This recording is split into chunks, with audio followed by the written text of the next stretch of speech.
And once the season has ended, how would you assess the team performance?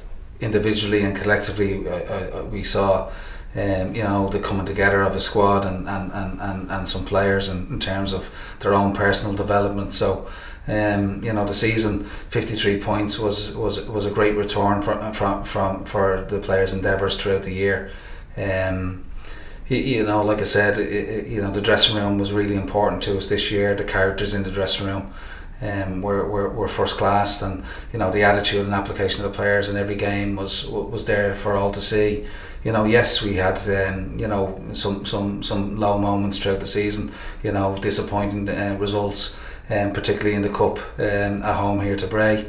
Longford away in the league, Drogheda at home here in Dalymount Park to concede a 90th minute winner from their point of view. But all in all, I think the season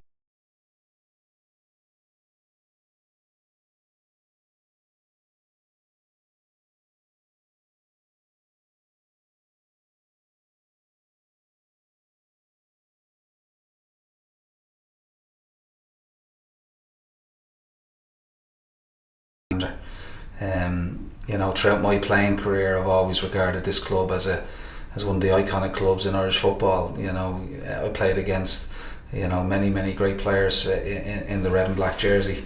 Never lucky enough to play myself for the club, but always when you knew you played a top side when you played Bohemians. Down through the years, I would have played against the likes of Maurice O'Driscoll, Robbie Best, Kevin Hunt, Simon Webb, top players, Trevor Malloy,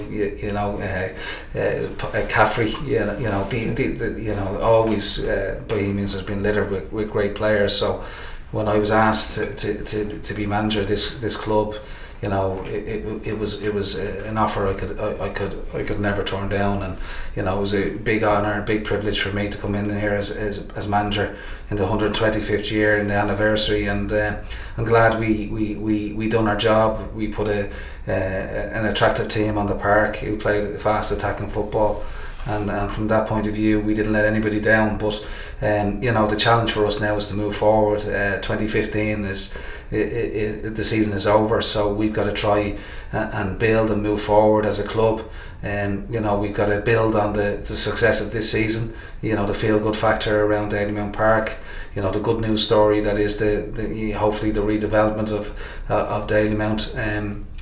And get ourselves back to where we feel we should be, our rightful place. Winning titles, winning silverware, and certainly competing at the top end of the table. And that's going to be a difficult task, and we've got to try and manage expectations now, because obviously we overachieved last year, or this season I should say. So my job now is to get a team, to strengthen the team if we possibly can between now and the start of next season.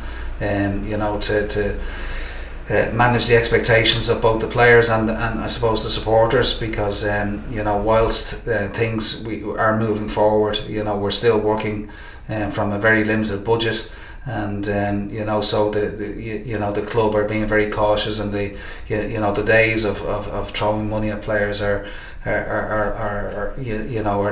not with us at the moment. So we've got to be very careful and try and manage the budget that have been given to try and enhance and improve the squad if I can for next year. So whilst it's going to be difficult, and whilst we want to try and compete and put silverware on the table next season, we realise that obviously it's going to be difficult, and that we're working on a limited budget. But that's not an excuse. That's just the reality of the club, the situation that it finds itself in.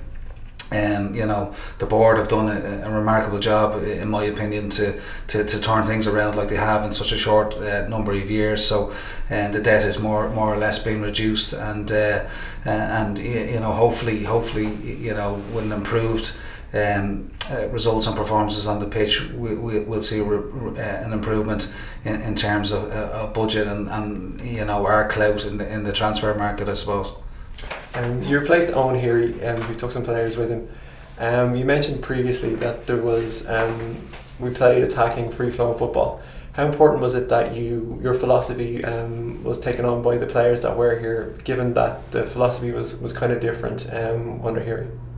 Yeah, well, listen, my philosophy has always been to empower the players and let them take responsibility for their performances. We give them a structure to play within. You know, we have a work ethic and an ethos when we don't have the ball, and a structure that we play within. You know, when we're out of possession, but in possession, you know, we ask the players to express themselves, to encourage them to you know, show a bit of courage on the ball, and you know, take responsibility. And I think you've seen that in the performances. That ownership and that responsibility has been taken on by the players. Our job as a management team is to influence the group and to try and help them positively. You know, once they cross the white line, we can't and don't make the decisions for them. You know, like I said, you know, I think the players have benefited from that to a certain extent this year. I'm sure, you know, there's areas in which we can improve, and we will try and identify those, and will improve over the course of the next pre-season. So, you know, like I said, our job is to try and move it forward, to try and, you know, build on what we've done so far, you know, this season, and that's what we'll try and do. But really, it's you know, it's down to the players. You know, I think sometimes management and managers are you know, believe their own hype. I certainly, you know, believe that it's the players and you know, their attitude and application throughout this course of the season has got us to what we did and what we achieved this year. We started the season, we won our first 3 games. Was that crucial in developing a positive atmosphere in the dressing room? Yeah, well, listen, a good start is vital, and it will be important next season also. The phrase "hit the ground running" has been thrown around constantly, but that's effectively what we did. You know, we won the first 3 games. We garnered 21 points from the first phase of games, which was a fantastic return of points. You know, pre-season is exactly that. You know, you can't look and judge too much on friendlies. You know, we had up and down performances throughout the pre-season. There was a coming together of a lot of new players, and the group as a whole was starting to gel. You know, Limerick away wasn't an easy place to go, Jackman Park at the time. You know, but we went down there and we put in, you know, a top class performance with a 3-0 win, and you know, the players and staff, we built on that, and we used the momentum of that performance, and you know, that followed into the home game against Galway, the 1-0 away in Bray.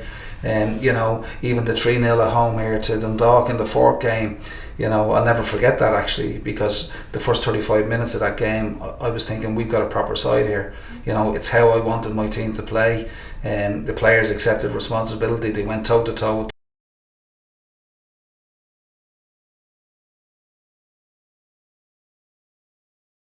Matched them. You know, we lost 3-0. The players got a standing ovation coming off the pitch. We lost Anton Murphy after whatever it was, 50 minutes or so, to a red card that was never a red card. But you know, and the players responded. Dundalk got 2 breakaway goals in the last, I think, 5 or 8 minutes of that game, and you know, but that was an indication for me of how good this team potentially could be.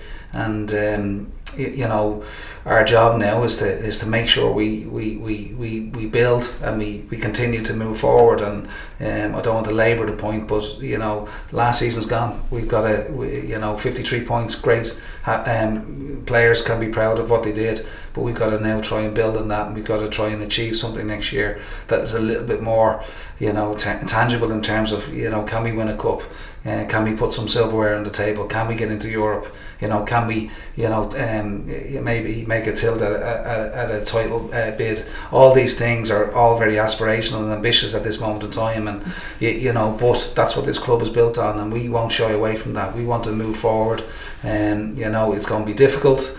But at the same time, we do know that we do have a decent squad of players assembled, and hopefully we'll add to that over the next number of weeks, certainly between now and the start of pre-season. So you know, yeah, it was really important that we hit the ground running last year like we did. You know, and you know, that gave us a little bit of breathing space. That gave the players that little bit of you know, comfort to know that, listen, you know, we're in a good squad, a good team playing some reasonable football, and you know, we picked up some points, so they were able to express themselves and, you know, play with a little bit of confidence, I suppose.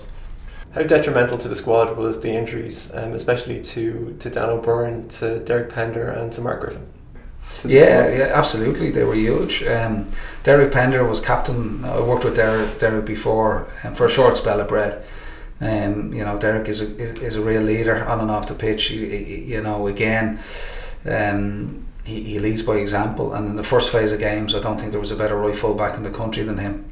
You know, so obviously it was an innocuous challenge. He did it mid-air against Bray, you know, season-ending injury, so that was really disappointing to lose our captain. You know, Mark Griffin, you know, Mark was just beginning to show us what he was about when he got the ligament injury that he had, and obviously we missed him. We missed having that option, that little bit of pacing behind, that little bit of guile and creativity that you need in any team, that Mark gave to us. You know, unfortunately we didn't see enough of him in a Bows jersey last year, and you know, that's very difficult for all concerned. You know, but again, it was an injury outside of our control. Also we had Dan O'Byrne that we didn't feature at all last year, really, until probably the last couple of games, and again, you know, due to a long-term injury that wasn't probably properly managed. But we put systems in place this year. We brought in a new fitness coach, Ger McDermott, that is going to work with the first team squad, and we want to manage our injuries better next year. We want to make sure that we work with a smaller group of players, a smaller squad, a more conditioned squad of players that their bodies are fully conditioned to the rigours of the season. You know, and that's what we intend to do this year. And you know, but there's no doubt we missed players of Derek Pender, Daniel Bourne, Mark Griffin. You know, they're good players, good experienced players, and but you know, other fellas stepped up then. You know, and that's the thing. It's a squad game. It's no longer about the 1 to 11. It's about the 1 to 20. Whatever you have in your panel, you're only as strong as your weakest member. So you know, other players, like I said, stepped up. Roberto Lopez took on the armband, and I thought, obviously, you know, winning player of the year was a great reward for him. You know, his performances epitomised for me, you know, everything that is good about this football club, and I think that's important. You know, players and supporters together. You know, supporters can identify and you know, really, you know, identify with players when they put in the honest shift that they do week in, week out for this club. You know, and it's really important, you know, that people know how proud our players are to play for this club, and that's hugely important, and you can't underestimate that. And again, as a management team, we've tried to harness that this year. We've tried to empower the players and tell the players, listen, you're playing for a big club, you've got responsibility that goes with wearing that jersey week in, week out, and the players have risen to that challenge, and they've thoroughly enjoyed it. So it's, like I said, it's been a pleasure to work with them this year, but you know, this year is in the past tense now. We've got to try and move forward, and you know, at the risk of repeating myself, 2016 will be a big task, a big year ahead for us, a big challenge, but hopefully one that we're ready for, and we're certainly, I know the players are looking forward to it.